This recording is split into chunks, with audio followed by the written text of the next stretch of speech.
പിതാവിൻ്റെയും പുത്രൻ്റെയും പരിശുദ്ധാത്മാവിൻ്റെയും നാമത്തിൽ ആമേൻ. എൻ്റെ പ്രിയപ്പെട്ട സഹോദരങ്ങളെ, കണ്ണ് കണ്ടിട്ടില്ലാത്ത, കാത് കേട്ടിട്ടില്ലാത്ത സൗഭാഗ്യം സ്വർഗത്തിലും ഭൂമിയിൽ ഒരു മനുഷ്യനെ സൃഷ്ടിച്ച് അവനാവശ്യമായതെല്ലാം ഒരുക്കി അലങ്കരിച്ച് അവന് വേണ്ടി എന്തുമാത്രം കാര്യങ്ങൾ ചെയ്തൊരു നല്ല ദൈവമാണ് നമ്മളുടെ ദൈവം. പ്രപഞ്ചത്തെ സൃഷ്ടിക്കുകയും അതിൽ മനുഷ്യനെ രൂപപ്പെടുത്തുകയും രൂപപ്പെടുത്തിയ മനുഷ്യന് വേണ്ടി സകലതും സൃഷ്ടിക്കുകയും. നമ്മൾ ചിന്തിച്ച് നോക്കാം, ലോകത്ത് എത്രയോ തരത്തിലുള്ള ഫ്രൂട്ട്സാണ് മനുഷ്യന് ദൈവം കൊടുത്തിരിക്കുന്നത്. നല്ല ഓറഞ്ച്, നല്ല മുന്തിരി, നല്ല ഏത്തപ്പഴം, നല്ല ചെറുപഴം തന്നെ എത്ര തരത്തിൽ, പാഷൻ ഫ്രൂട്ട്. ഇപ്പോൾ ഇങ്ങനൊരു പാഷൻ ഫ്രൂട്ടിൻ്റെ ഒരു കൂടാരത്തിന് അടിയിൽ കൊണ്ടാണ് ഞാൻ നിങ്ങളോട് സംസാരിക്കുന്നത്. എത്ര മനോഹരമായിട്ട് ദൈവം അണിയിച്ചൊരുക്കി. ഇതാർക്ക് വേണ്ടിയാണ്? ഒരപ്പൻ തൻ്റെ മക്കൾക്ക് വേണ്ടി, ഒരമ്മ തൻ്റെ മക്കൾക്ക് വേണ്ടി ഒരുക്കുന്നത് പോലെ ദൈവം തൻ്റെ സൃഷ്ടിക്ക് വേണ്ടി ഒരുക്കിയിരിക്കുന്ന മനോഹരമായ ഒരു പ്രപഞ്ചത്തിലാണ് നിങ്ങൾ ഞാനും ജീവിക്കുന്നത്.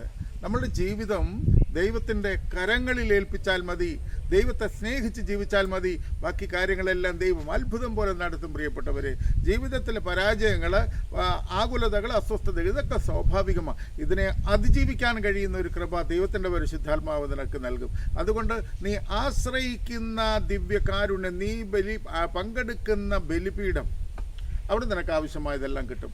അതുകൊണ്ട് ഞാനിപ്പോൾ ഈ തോട്ടത്തിൽ ഇരിക്കുമ്പോൾ വളരെ മനോഹരമായി ഓരോ പഴങ്ങളും ഇങ്ങനെ തൂങ്ങിക്കിടക്കുക. ഓരോ പഴങ്ങളും ദൈവം മനുഷ്യനോട് കാണിച്ച സ്നേഹത്തിൻ്റെ അടയാളമായി. അവർ പറയുകയാണ്, ഞങ്ങളിതാ പഴമായി, ദൈവത്തിൻ്റെ സ്നേഹം പഴമായി രൂപപ്പെട്ടിരിക്കുന്നു.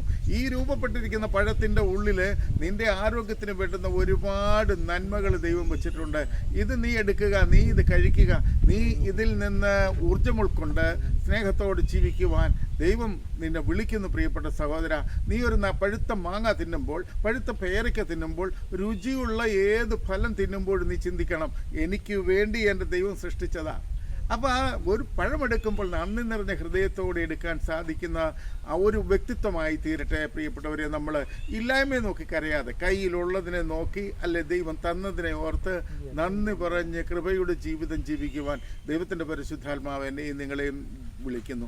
ഈ ഭൂമിയിൽ എത്ര കാലമുണ്ടെന്ന് നിങ്ങൾക്കും അറിയില്ലല്ലോ. പക്ഷെ ദൈവം തരുന്നിടത്തോളം കാലം നന്ദി നിറഞ്ഞ ജീവിതം ജീവിക്കാൻ നമുക്ക് സാധിക്കുമ്പോൾ നമ്മൾ കൃപ കൊണ്ട് നിറയും. നമ്മൾ ജീവിച്ചിരിക്കുമ്പോൾ തന്നെ അനുഗ്രഹമാണ്. പിന്നെ നാം മരിക്കുമ്പോൾ സ്വർഗം നമുക്കായി ഒരുക്കിയിരിക്കുന്ന വാഗ്ദാനങ്ങളിലേക്കും കൃപകളിലേക്കും അനുഗ്രഹങ്ങളിലേക്കും നമുക്ക് കടന്നു പോകാം.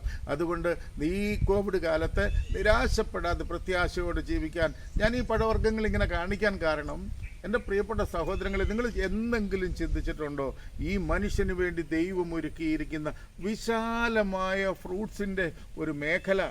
ഇതെവിടെയാണ് ഉണ്ടാകുന്നത്? കൂടുതൽ ചൂടുള്ള പ്രദേശത്താണ് പഴവർഗ്ഗങ്ങൾ ഉണ്ടാകുന്നത്. എന്നിട്ടോ തണുപ്പുള്ള രാജ്യങ്ങളിലും കടപ്പുറത്തും ഒക്കെ വേലയെടുക്കുന്ന മനുഷ്യർക്ക് വേണ്ടി തിന്നാൻ ആപ്പിൾ ഒരുക്കുന്നത് എവിടെ ഒഴിക്കുന്ന ഏറ്റവും നല്ല ആപ്പിൾ ഉണ്ടാകുന്ന കാശ്മീരിലാണെന്ന്. ഇവിടെ കേരളത്തിൽ കിടക്കുന്നവന് തിന്നാൻ കാശ്മീരിലുണ്ടായ ആപ്പിൾ ലോകത്തിൻ്റെ പല ഭാഗങ്ങളിലേക്ക് ഇത് കയറ്റി അയക്കുമ്പോൾ കാശ്മീരിൽ നിന്ന് നാനാ വഴിയിലേക്ക് ഈ ഫ്രൂട്ട്സ് ഒഴുകിപ്പോകുക. കാശ്മീരിൽ ദൈവം ഒരു മരം നട്ട് വളർത്തി അതിലെ ഫലത്തെ ലോകത്തുള്ള സകല മനുഷ്യർക്കും കൊടുക്കുന്നത് പോലെ മനുഷ്യനിലുള്ള നന്മ മറ്റുള്ളവർക്ക് പകർന്നു കൊടുത്ത് ദൈവത്തിൻ്റെ സ്നേഹത്തെ കാട്ടിക്കൊടുക്കാൻ ദൈവത്തിൻ്റെ പരിശുദ്ധാത്മാവ് എന്നെയും നിങ്ങളെയും സഹായിക്കട്ടെ. അതിനായി നമുക്ക് ജീവിക്കാം. പിതാവിൻ്റെയും പുത്രൻ്റെയും പരിശുദ്ധാത്മാവിൻ്റെയും നാമത്തിൽ.